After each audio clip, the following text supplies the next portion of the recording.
ऐसा धोखा हमारे साथ किया, भोगोगे तुम। ये जो निकलता है ना भोगोगे, ये अकाट्य होता है।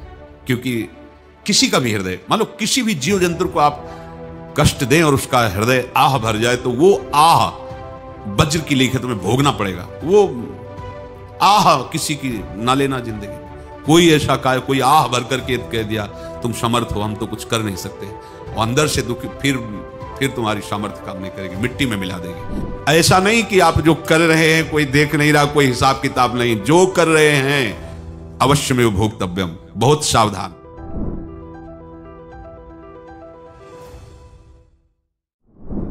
जीव स्वयं नित्य निरंतर कर्मों के जाल को रच रहा है और अपने आप को बांध रहा है।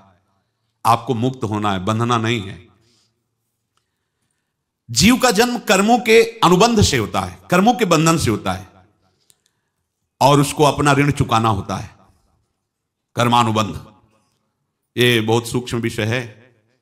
जैसे आप जिस परिवार में जन्म लिए हैं, तो उस परिवार के लोगों से आपका ऋण है, इसलिए उसी परिवार में आप आए हैं।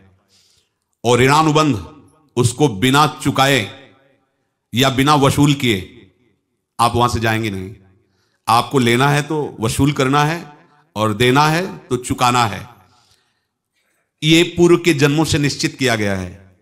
जैसे किसी के यहां पुत्र हुआ, जन्म से ही पैसा खर्चा शुरू हुआ, बड़ा हुआ तो उद्दंडता के द्वारा मार पूरे परिवार को क्लेश पर क्लेश देता चला जा रहा है। ये तुम्हारे कर्म का फल है। या ऐसे शक्तिहीन बुद्धिहीन ऐसे पागल पूरे जीवन सेवा करो, तुमसे अपना हिसाब चुकाने के लिए वो आया है।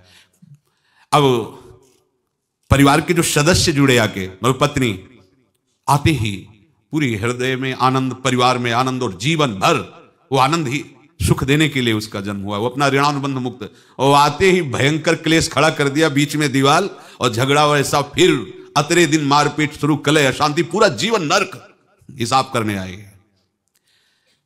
यहां ऋण चुकाए बिना कोई जा नहीं सकता, ऋण चुकाना पड़ेगा। किसी का ऋण वसूल करना है तो किसी को ऋण चुकाना है, दोनों काम करने होते हैं। अनेक जन्मों में अनेक लोगों के साथ हमने जो बर्ताव किए हैं, अच्छे या बुरे, वो होंगे।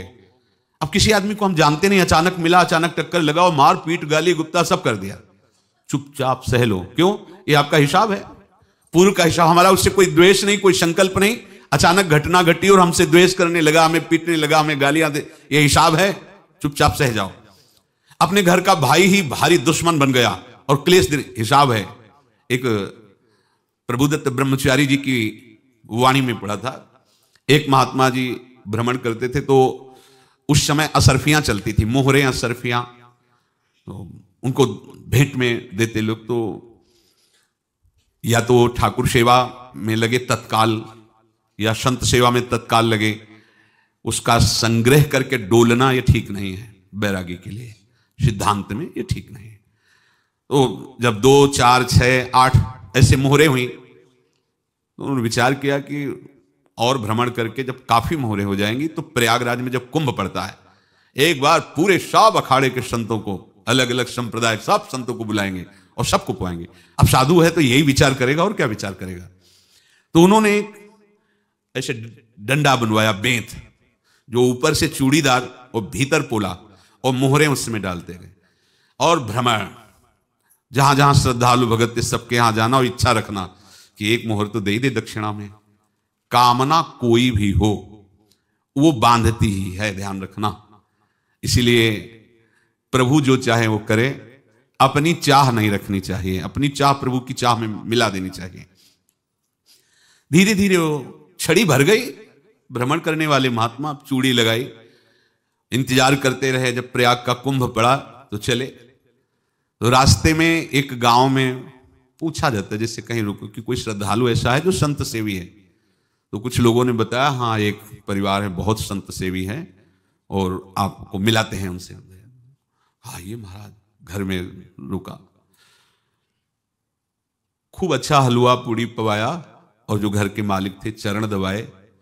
चरण दबाते दबाते उनकी दृष्टि पड़ी उस डंडे पे, इतना मोटा और ऊपर से कुछ चूड़ी सी भी नजर आ रही, इस डंडे में तो कोई रहस्य ही है। अब महात्मा जी को खवा पिला के सुला दिया। महात्मा जी जब सो गए तो पत्नी से धीरे से कहा, वो डंडा लाओ बाबा जी का डंडा। वो चूड़ीदार जो ही खोला पलटाया तो सैकड़ों मोहरे। ऐसे संत रोज पधारे भगवान, तुम आनंद हो जाए फिर क्या। पत्नी से कहा, नाप के कंकड़ लाओ। वो तो महात्मा जी तो खाए खीर पूड़ी, आराम से सो रहे। रात में पूरी प्लानिंग करके उसमें कंकड़ भर के चूड़ी लगाकर सिराने रख दिया, सारी मोहरें हटा ली। महात्मा जी आराम से छड़ी उठाए तो वजन पक्का। वैसे बड़े लोग चतुर होते हैं, पर ये नहीं जानते कि कर्म कितना भयानक होता है। और उनकी कोई संतान नहीं थी, पर धन में इतना प्रेम उनको था। बहुत सावधान साधु महात्माओं के पास जो अर्थ है, गृहस्थी अगर आता वहीं से है, पर अगर उसको जोर जबरदस्ती या किसी छल कपट से, तो वो उसका विनाश ही करता है। आज तक का प्रमाण है। अब उनको ये भाव पता नहीं होगा, या पता होगा तो लोभ के कारण वो उसको मान नहीं पाए होंगे। महात्मा जी गए प्रयाग में, किसी अखाड़े पर रुके और वहां प्रार्थना की कि कल जो है संपूर्ण अखाड़ों का निमंत्रण किया जाए और सब संतों को भोग पवाया जाए, उनको दक्षिणा भी दी जाए। महंत ने सोचा कि बहुत बड़ा है तो उत्सव है, क्योंकि प्रयाग में कितने हजारों संत महात्मा सब। उनका महाराज बोरों इसमें चीनी और टीनों घी लगेगा, सब व्यवस्था। बोले आप मंगाइए, एक एक हिसाब हम करेंगे, हमारे पास सब व्यवस्था है। बोले कुछ तो पहले दे दो, वो इकट्ठे देंगे हम। उनको था कि अगर हम छड़ी खोला और दो चार मोहरे दी, किसी को पता लग गया तो गड़बड़ हो सकती। बोले हम भंडारे के समय आखिरी में सब कुछ आपको दे देंगे। ठीक है। वो अपने पास से पैसे लगाकर खूब जितना सामग्री सब लाए, लाखों की, और सब संतों को निमंत्रण कर दिया। संत जन निमंत्रित हो गए, भंडारा बन रहा है। तब वहां के महंत है, उनका देखो भंडारा भी बन रहा है, संतों को निमंत्रण। अब आप अर्थ की व्यवस्था कीजिए, क्योंकि इतनी बड़ी हमारी सामर्थ्य नहीं थी जितना हमने किसी तरह हमने व्यवस्था की। अब मुझे अर्थ चाहिए, तभी आगे की व्यवस्था बढ़ेगी। संतों को दक्षिणा देंगे और जिनसे अर्थ लिया उनको दे। देखो रसोई बन गई है सब। उनका छत में विश्वास नहीं तो ये अभी चूड़ी खोली। उनको तो था ना कि मोहरे हैं, कंकड़। तो जैसे कितना उनको सदमा लगा होगा, हजारों संतों का निमंत्रण, रसोई बन, मतलब संत हो के छल कपट। तो उनका महाराज आपने तो हमारा नाश कर दिया, जो महंत थे। अब बताओ, रसोई बन गई, संत निमंत्रित हो गए, आप ये कंकड़ दिखा रहे हैं हमको। आपने तो हमें बर्बाद कर दिया, हमारी इतनी सामर्थ्य नहीं थी, आप पहले बता देते। संत होकर ऐसा छल कपट। अब वो बोले तो क्या बोले, क्योंकि उनको पता था कि मोहरे हैं इसमें। अंदर से उनका चिंतन गया उसी सेठ के पास, अच्छा ऐसा धोखा हमारे साथ किया, भोगोगे तुम। ये जो निकलता है ना भोगोगे, ये अकाट्य होता है। क्योंकि किसी का भी हृदय, मान लो किसी भी जीव जंतु को आप कष्ट दें और उसका हृदय आह भर जाए, तो वो आह वज्र की लेखा तुम्हें भोगना पड़ेगा। वो देखो भीष्म जी को भोगना पड़ रहा है ना। सांप को ऐसे धनुष की नोक से उठाया और बंबूल के कांटों के ऊपर फेंक दिया, कई दिन तक शेदा हुआ, वो आह भर करके मरा। तो आपको 6 महीने बाणों की सैया पर आह किसी की ना लेना जिंदगी में। कोई ऐसा कोई आह भर करके कह दिया तुम समर्थ हो, हम तो कुछ कर नहीं सकते, और अंदर से दुखी, फिर तुम्हारी सामर्थ्य काम नहीं करेगी, मिट्टी में मिला देगी। फिर ये तो संत थे, और भगवत आराधना के लिए, संत आराधना के लिए ही ऐसा किए हुए थे। अब इनका कैसे मुंह दिखाएं, अब क्या करें। सुबह संत जन आएंगे, सबके बीच में हमारी कि देखो इन्होंने, अब क्या करें। गए और संगम में जाके छलांग लगाई, अपने प्राण त्याग दिए। अब उनके तो पास मोहरे थी और व्यापार बढ़ा, और 9-10 महीने बाद ही लड़का हुआ। अब तो उनको कि संत फलीभूत हो गया। देखो व्यापार चल रहा, लड़का नहीं होता था, लड़का भी हो गया। बड़ा आनंद छा रहा है। जब से वो प्रकट हुए और धन की वृद्धि शुरू हो गई, पढ़ाई लिखाई में उनके खर्चा हुआ सब, बस बीमारी शुरू हो गई उनके शरीर में। अब उसमें पैसा जाना शुरू हुआ। इतने आसक्त वो दोनों हो गए कि कुछ भी हो, व्यापार ठप, संपत्ति बेचना शुरू। तो उन्होंने कहा कि बेटा मैं क्या कर सकता हूं तुम्हारे लिए। बोले हमारी अंतिम इच्छा है, प्रयाग चलो और जितने प्रयाग में संत महात्मा सबको एक बार भंडारा करवाओ, हमारी इच्छा अंतिम है। क्योंकि अंतिम यही इच्छा थी। बोले अब ज्यादा संपत्ति तो नहीं रह गई। तो बोले घर बेच दो, मेरे लिए ही तो है, बेच दो। मुझे लगता मैं बचूंगा नहीं, पर मेरी अंतिम इच्छा पूर्ण कर दो। घर बेच दिया, जेवर बेच दी। वहां गए, जब संत सेवा की तो बोले मुझे संगम तक ले चलो। संगम तक ले गए और बोले समझे तुम चुराए थे और हमने उसको छीना है, कुछ नहीं रह गया तेरे पास कुछ, अब केवल ममता और आसक्ति में जलकर मर और नरक प्राप्त कर। मैं वही महात्मा हूं जिसकी तूने मोहरे ली थी, शरीर छोड़ दिया।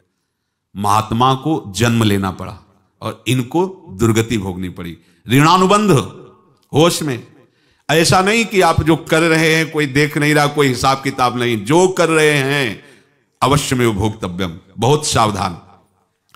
अनेक जन्मों में अनेक लोगों से जो कुछ लिया दिया है, इस लेने देने को मिटा देने के बाद ही तुम मुक्त हो गए। इसीलिए एक उपाय है, लेना न देना मगन रहना। क्या?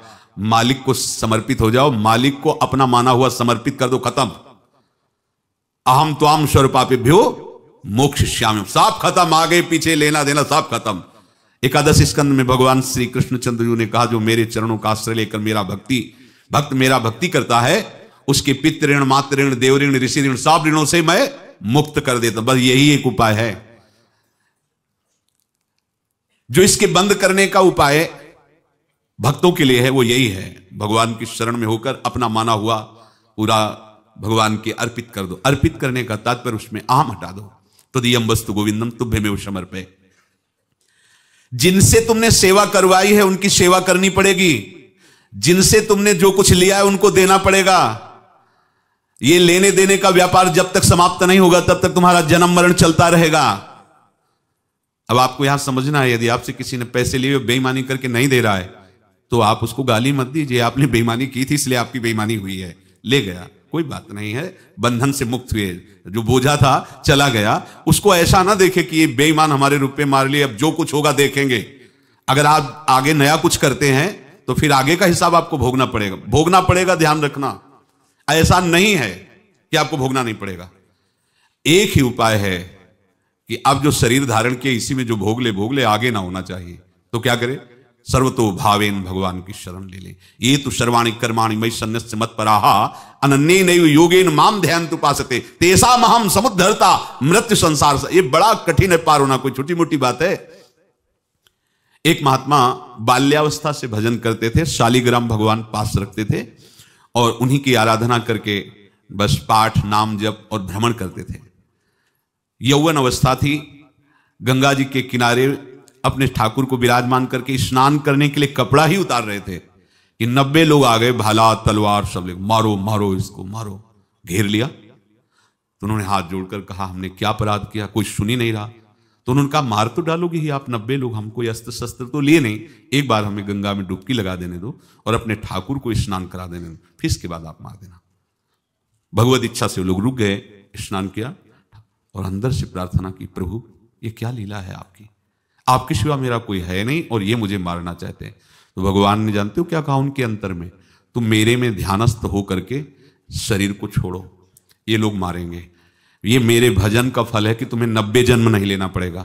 एक ही जन्म में 90 मिलके, तुमने 90 हिंसा की थी पूर्व में, तो तुम्हें 90 बार जन्म लेना होता और एक एक करके मारते। ये मेरे भजन का प्रताप है कि एक बार में ही 90 का हिसाब हो जाएगा। तुम आंख मूंदो, मेरे ध्यान में मगन रहो, मेरे प्रताप से तुम्हें कोई चोट नहीं होगी और स्वाभाविक मूर्छावस्था में प्राण तुम्हारे छूट जाए। ऐसा ही हुआ, ऐसा हुआ। तो ये बात समझ लो कि ये जो कर्मानुबंध है, ऋणानुबंध है। आप देखो, अगर शाप महात्माओं ने दिया कि तुम्हारे वंश का इससे विनाश होगा, तो भगवान भी परम धाम जा रहे तो उसी कील से, बाण की नोक में जो मछली लील गई थी, छोटा कण, उसी से की नोक बनाई और उसी नोक प्रहार किया भगवान के श्री चरण में, वही बाण की नोक लगी और भगवान ने स्वीकार किया ना। भगवान का बड़ा लीला विचित्र है। अगर छुप करके उधर रामावतार में बात, तो इधर ऐसे स्वीकार किया है भगवान ने। ऐसा कहीं नहीं दिखाया कि मैं भगवान हूं तो मैं अपने लिए, ऐसा नहीं दिखाया। नारद जी का हित किया पर नारद जी ने श्राप दिया तो भगवान ने स्वीकार किया। बंदरों ने ही सहायता की, जैसा बोले थे वैसा। ये लीला इस शरीर में भोगनी पड़ेगी। हाँ, ज्यादा को कम में भुगता देंगे, पर अब अगला शरीर ना मिले, इसके लिए सर्वतो भावेन भगवान के आश्रित हो जाए। जैसे आपने दुकान फैला रखी है तो उसमें 2 काम होते हैं, लेना और देना। किसी को उधार दिया है तो हमें उससे लेना है, और कोई नगद देकर सामान ले रहा है तो उससे सामान देना है, या उधार लिया है तो हमें उधार देना है। अब अगर दुकान बंद करनी है तो तुम्हें देने वालों पर जोर देना है, लेने वालों पर जोर नहीं। लेने वाला तो जाओ, हम क्षमा किया, समर्पित किया, हमारा कोई संबंध नहीं, खत्म हो जाए, वो खुशी हो जाएगा। लेकिन देने वाला, तुम अगर दुकान भी उठा दोगे तो जहां भी रहोगे तुम्हारे पास वो आएगा, लाइए हमारा। तो देने पर नजर रखिए, जिसका जिसका हिसाब है वो आपके सामने आता जाए, हटाते जाओ। लेने पर नजर मत रखिए और दुकान फौरन उठा दीजिए, नहीं, अगर लेते देते रहे तो चलता रहेगा। आगे चलकर कुछ लेना ना देना, मगन रहना बस अपने प्रभु के चिंतन में। अब हम कैसे जाने कि किसको क्या देना है, हमें क्या पता? तो हम पूरा हिसाब जिनको पता है उनको दे देते हैं, समझ रहे हो? उनको पता है क्या लेना है क्या देना है, तो इनके पास पहुंच गया, या सरकारी हिसाब से सब बराबर कर देंगे। हमको अपनी जिम्मेवारी इनकी चरणों में समर्पित कर देना है, तभी हम जीवन मुक्त होंगे। ये रहस्य की बात है। प्रभु कह रहे हैं, यस्य सर्वे समारंभा काम संकल्प वर्जिता ज्ञानाग्नि दग्ध कर्माणं तमाहु पंडितम बुधा। जिसके संपूर्ण कर्मों के आरंभ संकल्प और कामना से रहित हैं, तथा जिसके संपूर्ण कर्म ज्ञान रूपी अग्नि से जल गए हैं, उसको ज्ञानी जन भी पंडित कहते हैं, बुद्धिमान कहते हैं। पूज्य श्री भाई जी महाराज कह रहे हैं, जैसे वहां ज्ञानाग्नि से दग्न कह रहे हैं, तो अपने वृंदावन वासियों का प्रेमाग्नि से सब कर्म संस्कार दग्न होते हैं। जिस समय आपके हृदय में भगवत प्रेम का प्रादुर्भाव होगा, तो लेश मात्र कभी तुम्हें दुख नहीं भोगना पड़ेगा। प्रेम का प्रादुर्भाव होते ही दुख का नाश हो जाता है, महासुख। जब प्रेम का प्रादुर्भाव होगा तो समस्त पाप भस्म हो जाते हैं, अशांति नष्ट हो जाती है, संसार ज्वाला स्पर्श भी नहीं कर सकती है।